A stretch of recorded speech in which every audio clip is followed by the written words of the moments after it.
Bien, seguimos con el tema de las Malvinas y ahora estoy con el ex vicecanciller Andrés Cisneros, que fue vicecanciller durante la gestión del canciller Guido Di Tella, y con el embajador Federico Mirré, que fue embajador en Londres, el último embajador hasta que hace pocos días se hizo cargo Alicia Castro de la embajada en Gran Bretaña. Él fue embajador durante los años del año 2003 al 2008, es decir, durante toda la gestión de Néstor Kirchner y el primer año de Cristina Kirchner.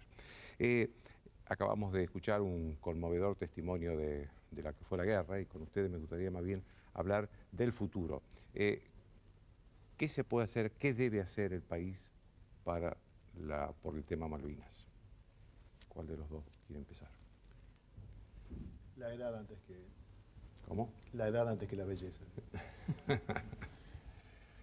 Me parece que lo que conviene tomar como punto de reflexión es justamente un listado de los temas de acción.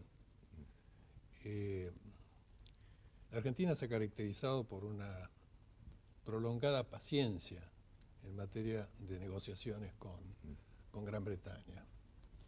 Esa paciencia no siempre fue recompensada con frutos en la tabla de negociadores, en la mesa de negociadores. Usted habla de una negociación diplomática, está hablando de básicamente tres preguntas. ¿Qué quiere el que está sentado a la otra mesa? ¿Qué quiero yo? ¿Y en qué estamos convergiendo? ¿Qué puntos en común tenemos? La Argentina y Gran Bretaña varias veces se sentaron a la mesa, la Argentina en general de buena fe, Gran Bretaña no siempre, y bajo esas premisas de pensar que a Gran Bretaña le interesaba asegurar el estatuto de los isleños, la Argentina se sentó a la mesa a negociar varias veces, por ejemplo en 1968, en 1974, más adelante también. En 1984, después, con la presidencia de Alfonsín, me tocó ir a Berna para el primer contacto de posguerra con los delegados británicos. Y en todas esas oportunidades, sobre todo en las dos primeras que mencioné, 1968 y 1974, para poner alguna borne miliar que mida distancia, porque también hubo conversaciones en el medio, pero esos dos momentos, la Argentina actuó en el entendido de buena fe de que Gran Bretaña, una vez que se aseguraran determinados métodos de tratamiento del tema de los isleños, se iba a comenzar a negociar la soberanía. Y esto no ocurrió. Hubo dilaciones, las dilaciones tensaron los ánimos en Buenos Aires. A veces estas dilaciones, como ocurrió trágicamente en el 83, coincidieron con una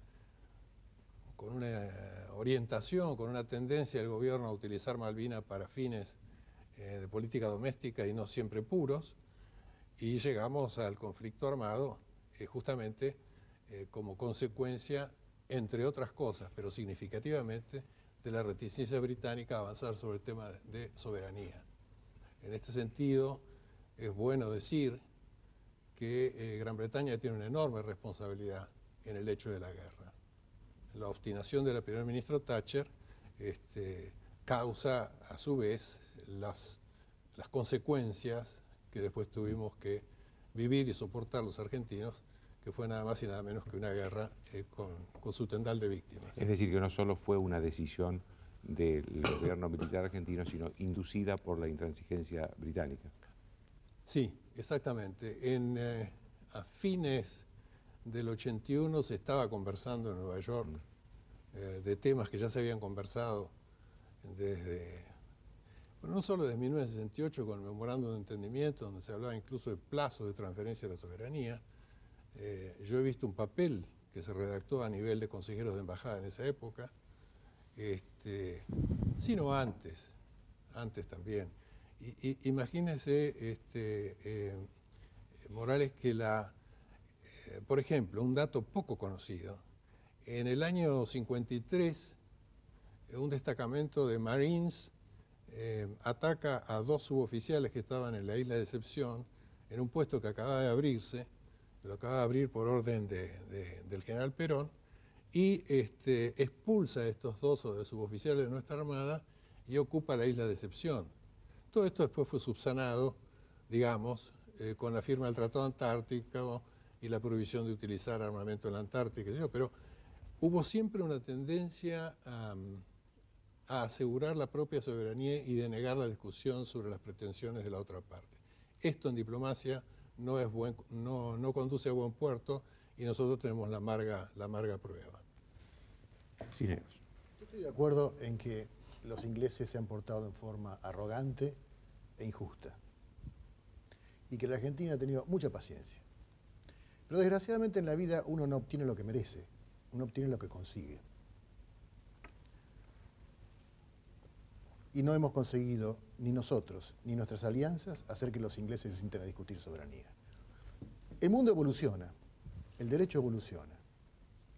Y algún día, yo creo que dentro de este siglo XXI, los ingleses no van a tener más remedio que sentarse a discutir soberanía. Lo que nosotros tenemos que discutir hoy no es cómo hacemos para obligarlos mañana a sentarse, porque es imposible, no tenemos la fuerza.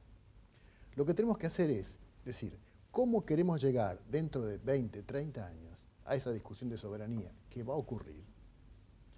¿Queremos llegar hostiles, peleándonos, vociferando, tomando medidas irritativas? ¿Queremos hacer eso? ¿O queremos usar esos 30 o 40 años para establecer mecanismos de convivencia, de entendimiento, de comercio, para generar en las dos comunidades, la de las islas y la de Argentina continental, una costumbre de convivencia y entendimiento que cuando llegue inevitablemente el momento de la negociación de soberanía, facilite las cosas? Eso es lo que tenemos que decidir. Todos los gobiernos argentinos han caído invariablemente en el pecado de creer que ellos iban a solucionar el problema. Y ese problema no tiene una solución en 4 o en 8 años. Va a tener una solución en 30 o en 40 años. ¿Esto incluye al gobierno que usted integró? Sin duda. Ese fue un pecado común a todos los gobiernos. Pensar que podíamos dar vuelta el tema. El tema va a tomar muchos años para darse vuelta. Y lo que debiera hacer cualquier gobierno, por ejemplo el actual, no es generar expectativas de que algo va a cambiar rápidamente, sino todo lo contrario. Tenemos que empezar hacia adentro a generar una política de Estado con un horizonte de muchos años, con muchos presidentes que cambien, pero que la política continúe. Y hacia afuera, volver a convertirnos en un país importante, como lo es hoy Brasil, para que dentro de 20 o 30 años estemos entre los 10 países más importantes del mundo, más que Inglaterra. Hoy Brasil es más que Inglaterra. Y entonces sí no van a poder negarse a discutir con nosotros. Fuertes afuera y unidos adentro. Y con eso la negociación tarde o temprano va a llegar. ¿Está de acuerdo? Con algunos comentarios. Bueno, todos sabemos el famoso dicho de Ortega, argentinos a las cosas. A mí me parece que para llegar al puerto deseado por Andrés Cisneros, y que todos deseamos, conviene iniciar una serie de acciones. Y esas acciones tienden a reforzar la posición argentina, tienden a divulgar la posición argentina, tienden a disminuir, erosionar, reducir los argumentos británicos. Por ejemplo, muy poca gente en la Argentina conoce lo que ha hecho Gran Bretaña con el atolón de Diego García. Muy poca. En Diego García, todos los argumentos sobre libre determinación van a parar al atolón, a la laguna, porque allí en el año 71 se pactó con Estados Unidos construir una base estratégica enorme, con bombarderos estratégicos B1 y B2, y se expulsó lisa y llanamente a la población. Población que, a trancas y barrancas, organizó un juicio ante la alta corte británica, llegó a la Cámara de los Lores, que integra el alto tribunal británico, le dieron la razón a los isleños y está por verse ahora en los tribunales europeos cómo se sale Gran Bretaña de este entuerto. En su momento le dio la independencia a Mauricio, separó el archipiélago y se lo cedió a Estados Unidos. Allí hay que divulgar esto, hay que hacerlo conocer en los medios de nuestros aliados regionales, hay que hacerlo conocer en los organismos internacionales. Usted sabe que en Londres hay un lobby financiado generosamente, abundantemente, que trabaja en pos de los intereses de los isleños. Nosotros, en cambio, a pesar de que lo hemos pedido con insistencia y lo hemos tramitado en varias oportunidades, no conseguimos instalar una oficina de la gobernación de la provincia de Tierra del Fuego en Londres que podría muy bien presentar el caso argentino. Y esto no se puede hacer porque los gobiernos argentinos no lo... Bueno, porque no se ve la necesidad de la acción, de los hechos. O nos refugiamos en una dialéctica papelera, que por supuesto resguarda intereses y salvaguardias jurídicas imprescindibles, pero no vamos más allá. ¿Cómo es posible que el rompehielos Irizar siga en reparaciones, cuando nosotros tenemos que tener una presencia indisputada, indiscutible y urgente en la Antártida? El teatro de Malvinas no es un teatro de vodevil chiquitito. El teatro de Malvinas agarra todo el Atlántico Sur y Antártida. La Argentina tiene una ventaja formidable. Hemos conseguido que sea la Secretaría del Tratado Antártico esté en la Argentina. Esto se consiguió en el año 2004. Y desde entonces la Argentina tiene un rol destacadísimo por tener la Secretaría del Tratado Antártico en Buenos Aires. Pues bueno, habría que unir la acción a la palabra y los hechos a las ideas, y invertir muchísimo en investigación científica, en logística, en presencia documentada, y, asertiva, efectiva, en la Antártida. Todo esto es una gama de acciones que se podrían instrumentar con un costo presupuestario relativamente razonable. Les quiero preguntar la opinión de ustedes sobre dos discursos contradictorios, el argentino y el británico, en estos últimos días, ¿no? La Argentina dice, nos sentamos a negociar, pedimos negociar sobre soberanía. Y el primer ministro británico, Cameron, y su canciller también dijeron, nosotros estamos dispuestos a hablar cuanto antes, cuando ellos quieran, de hidrocarburos, pesca y comunicaciones. ¿El orden tiene que ser como lo quiere un país o el otro, o se puede cambiar?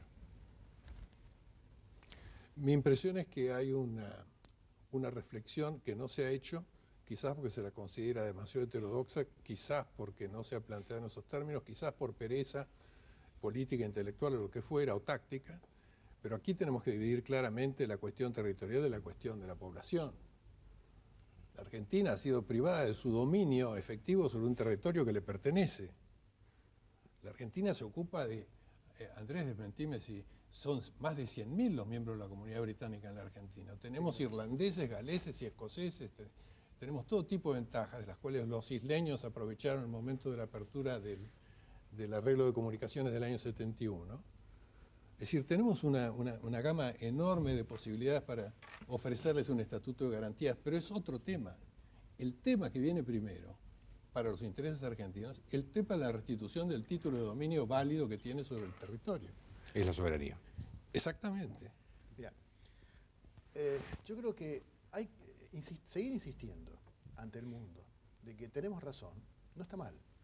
Pero el mundo ya sabe que tenemos razón o que tenemos muy buenos derechos. No hay que abandonar ese reclamo, hay que mantenerlo. Pero eso ha demostrado ser bueno, pero insuficiente. Vamos a Naciones Unidas, demostramos que tenemos razón y no nos devuelven las islas. Hay que seguir haciéndolo, pero no pensar que de allí va a venir la solución. La pregunta suya. Los argentinos nos dividimos en dos corrientes. Una, la que dice, exigimos discutir soberanía ya, y si no, no discutimos nada. Esa corriente, que es la corriente tradicional, y a la cual este gobierno se adscribe aparentemente, es perfecta para los ingleses. Porque entonces dicen, no, bueno, entonces no discutimos nada. Ni soberanía, ni recursos, y se llevan el petróleo y se llevan la pesca. La otra alternativa, que se vincula con lo que yo dije antes, bueno, está bien. La soberanía es una cosa, los recursos son otra. No se lleven todos los recursos. Sentémonos a cooperar, distribuyamos los recursos de una manera equitativa y vamos generando un entendimiento, emprendimientos comunes que nos van a servir algún día para discutir soberanía. Porque la alternativa es que se lleven todo y acá no quede nada. Entonces, esas son las dos grandes corrientes y yo creo que yo me adscribo, como se adscribía Di Tella, a la cooperación previa. Mi experiencia en Londres, desgraciadamente, no me ayuda a coincidir con el doctor Cisneros. Mi experiencia en Londres ha sido permanentemente la de una negativa en todos los niveles y en todos los sitios institucionales, académicos o políticos en que he tratado el tema. Desde figuras como el primer ministro, me acuerdo del verano del 2003, hubo una reunión de jefes de gobierno progresistas. Sí, pocos días después que asumió Kirchner. Exacto, 40 días apenas. Y yo estaba director de Europa, me consultaron sobre el viaje presidencial desde el punto de vista político. Yo dije que valía la pena hacerlo porque el presidente Kirchner no era conocido. En cambio sí era conocido el presidente Lula, que asistía, el presidente Lagos de Chile, que también asistía. Mi consejo fue que viaje el presidente, que se haga conocer, que explique su política.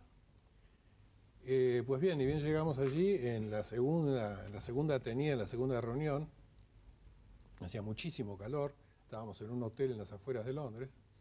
El primer ministro Blair sale a la terraza, lo ve al presidente Kirchner, se acerca, y el presidente Kirchner me hace un gesto para que yo me acerque. Lo primero que le dijo el presidente Kirchner al primer ministro Tony Blair, dijo: usted sabe, yo me crié en una provincia desde cuya costa y en cuya capital miro hacia el mar y estoy imaginándome las Malvinas, que son nuestras.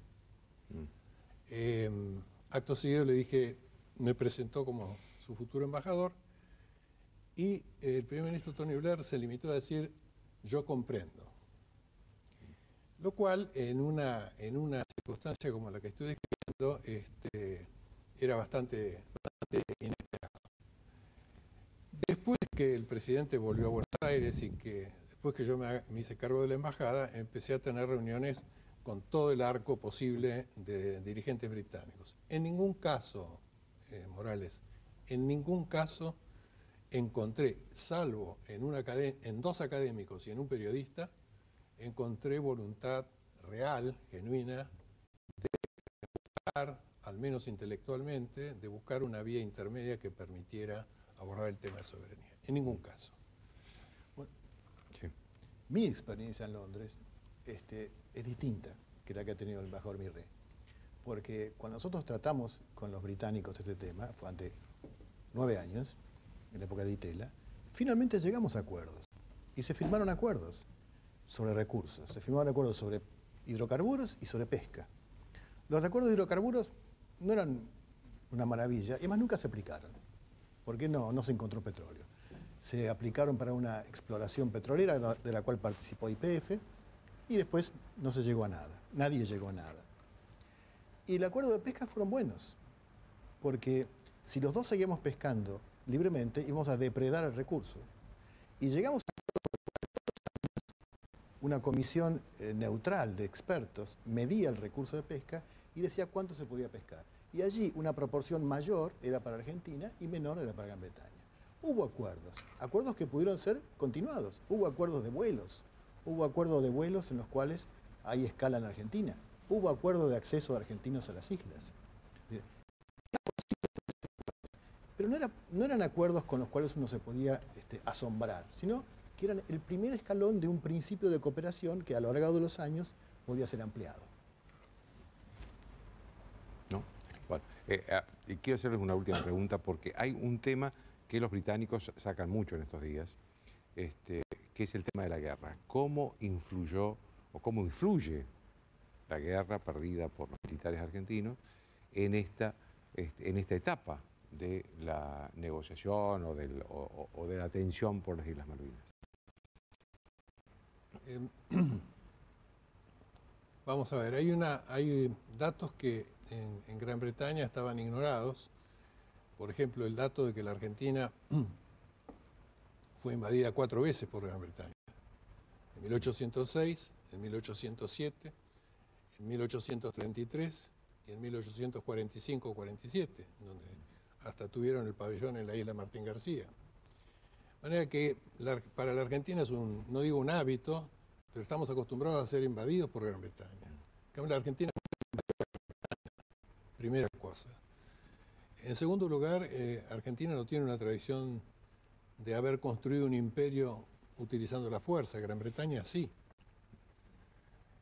Consecuentemente, Gran Bretaña, contrariamente a la teoría argentina consagrada, cree que la victoria da derechos.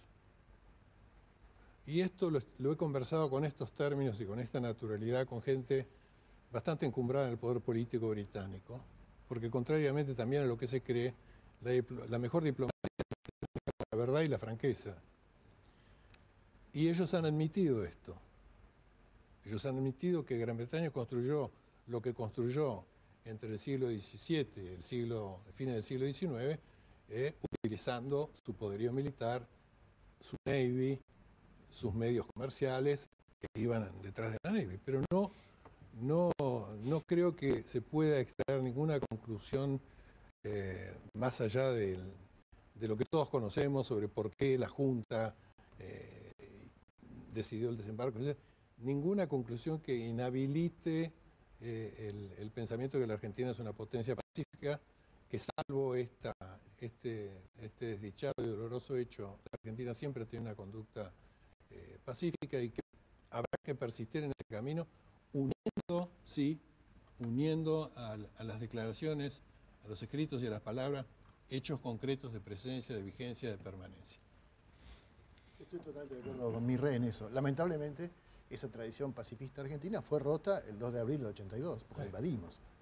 Y tuvimos que soportar la condena del Consejo de Seguridad, que es muy importante. En general, la guerra es utilizada maliciosamente por Gran Bretaña para explicarle al mundo que la Argentina es un país que no se puede confiar. Es un país que, según ellos, fue profascista en la guerra, que después acogió a prófugos nazis en su territorio, que ha tenido más gobiernos inconstitucionales que constitucionales, que tuvo miles de desaparecidos en una guerra civil no declarada, que es un lugar inestable. Bueno, algunas de esas cosas son ciertas, ¿no? Sí, que, bueno, es verdad. Y que no se puede confiar en ellos. Es decir, Gran Bretaña se dirige al resto del mundo y dice, miren, ¿cómo vamos a tratar un acuerdo de largo plazo con gente que cambia todo el tiempo? Entonces, la guerra es utilizada de esa manera. Y en general, en la opinión pública británica, que no conoce bien el tema, tiene una imagen de esa Argentina profascista y la guerra fue de alguna manera la reivindicación de ese mensaje británico contra el fascismo de la Segunda Guerra Mundial. Y nosotros quedamos ahí completamente aislados, ¿no? En Naciones Unidas, cuando nos condena el Consejo de Seguridad por la invasión, los votos a favor de Argentina fueron poquísimos. Y los no alineados no nos acompañaron. Una sola acotación con respecto a si nos tienen o no confianza y si somos confiables o no los argentinos. Gran Bretaña ha construido una pirámide de confiabilidad basada en argumentos propios. Pero le digo un solo hecho. El almirante Castro Madero, que tuve el gusto de tenerlo como agregado naval en Londres, relataba los pormenores del drama del crucero General Belgrano. Usted sabe que si hay una regla de la guerra que es generalmente cumplida, es la protección a la bandera de la Cruz Roja. Pues me tocó en suerte ser delegado por la Cancillería, junto con la Cruz Roja Internacional, al teatro de operaciones durante la guerra. Y estando con los médicos suizos de la Cruz Roja Internacional en Comodoro Rivadavia, llegó la noticia del encuentro al garete del remolcador de mar Sobral. Volamos a Puerto Deseado, salimos en un helicóptero. La noticia era que el Sobral se había quedado sin maquinaria a timón, por lo tanto, si empeoraba el tiempo, podía zozobrar también. Teniendo la bandera de la Cruz Roja, que vi con estos ojos que lo estoy mirando a usted, en el puente, un helicóptero Sea King le disparó 2 cohetes y mató al teniente Roca, como usted sabe. Sí, sí. Ahora, la confiabilidad no es patrimonio exclusivo de nadie, Morales, y mucho menos en guerra o en diplomacia. Muy bien, señores, muchas gracias. Una pausa.